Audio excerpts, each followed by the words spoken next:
Well, hey there. Good morning, good afternoon, good evening, whenever you are watching this. Sharon Horne-Ellstrom here, but you can call me Pajama Grandma. In case we haven't met yet, go ahead and put hashtag pajama in the comments below. I suspect we've met by now since today is day 22 of our Supersize challenge.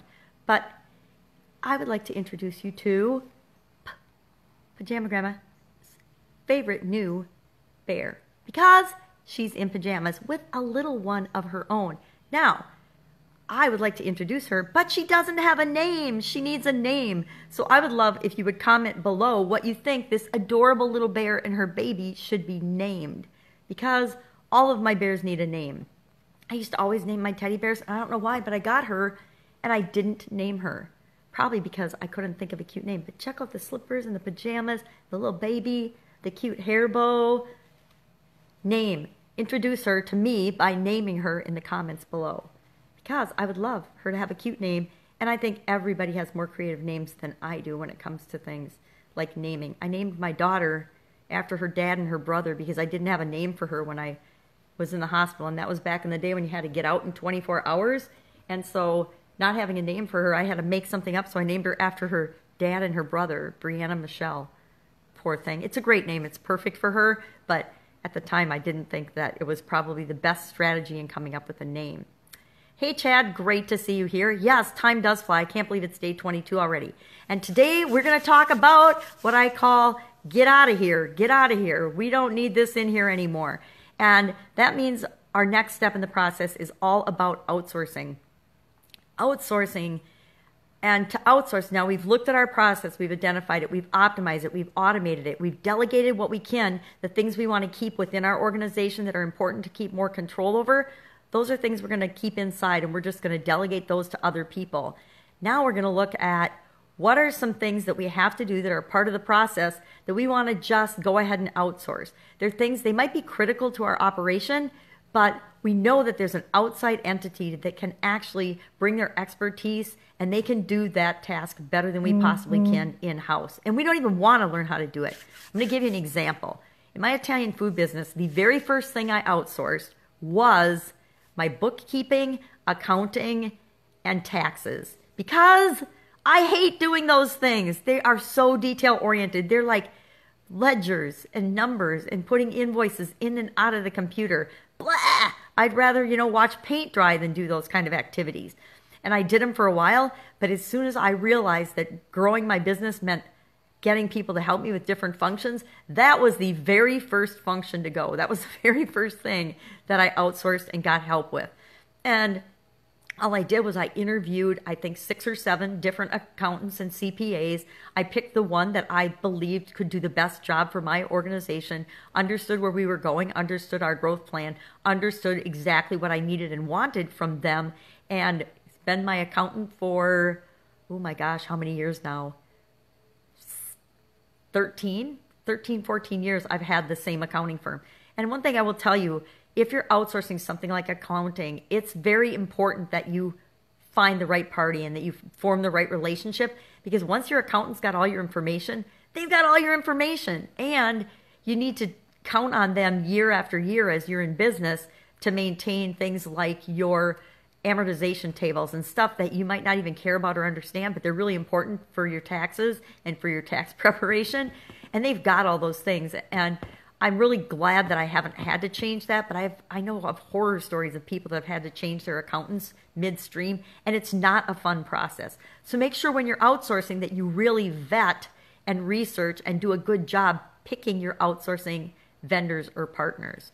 And you're going to get a chance to at least start looking at it today, because our action step today is to pick one part of your process, one thing that you've identified in your process, one little step that you could outsource. Now, I'm not saying you have to outsource it today. I'm saying just spend a few minutes doing some research, finding out what are the possibilities. Look for one potential provider of the service that you would like to outsource. So for me, the first one I did was accounting, and I researched and interviewed accountants over about, I think, a 3 or 4 month period. I did not take that decision lightly because I knew how important it was. And my example came from my dad. My dad picked an accountant. He was very entrepreneurial, and he picked an accountant when he was probably in his 40s, and he didn't die till he was 80, But he got into a relationship with an accountant who did not keep up with the times. And I would have considered a not great accountant because he did the minimum to get by. He was beyond conservative. He had us, because some businesses I was involved in with my dad, he had us doing things and paying way more money to the government than we ever had to because he wasn't keeping up with things. And that was before I even went and got my own accountant, because I used to do our own taxes because I knew how, and I liked keeping up on it when they were simple and we only had one business and us in our jobs. It was easy to keep up with. But once we got, I think we had 6 businesses, I threw in the towel and said, nope, I need bookkeeper, I need accounting, I need a CPA, I need help with this. And I was really glad I did that because he saved us thousands of dollars the very first year. And I still love him. His name's Mike.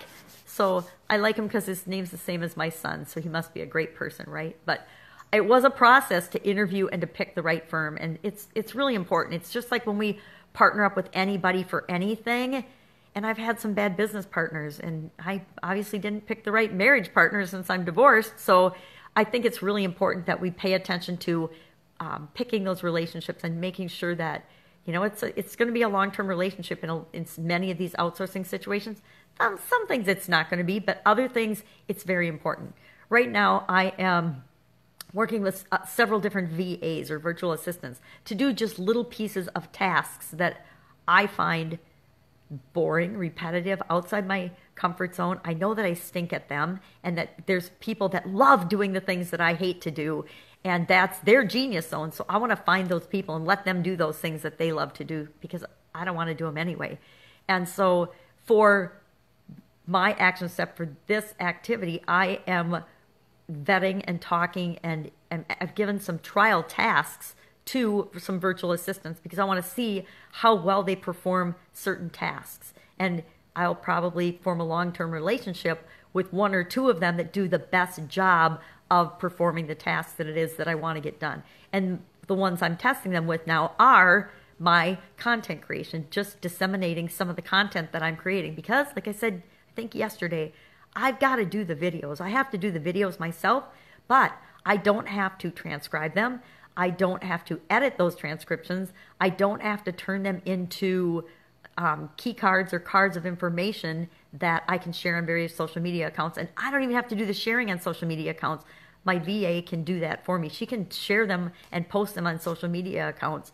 And then I can just be the one that responds to the comments. Because to me, it's the interaction that's very important, and I want to maintain control over that part of it.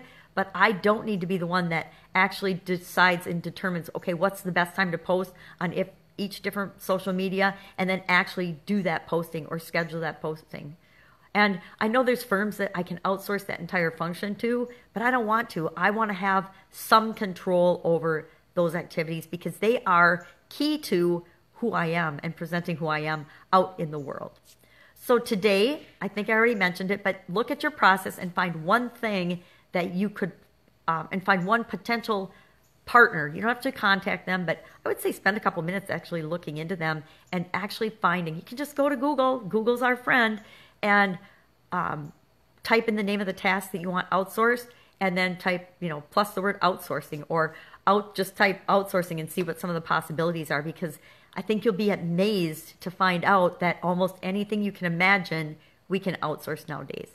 That's it. Have a fantastic day. I will see you tomorrow with day 23 of Supersize Your Business Challenge, our Supersize Challenge. Have a fantastic day. Pajama Grandma out. Bye.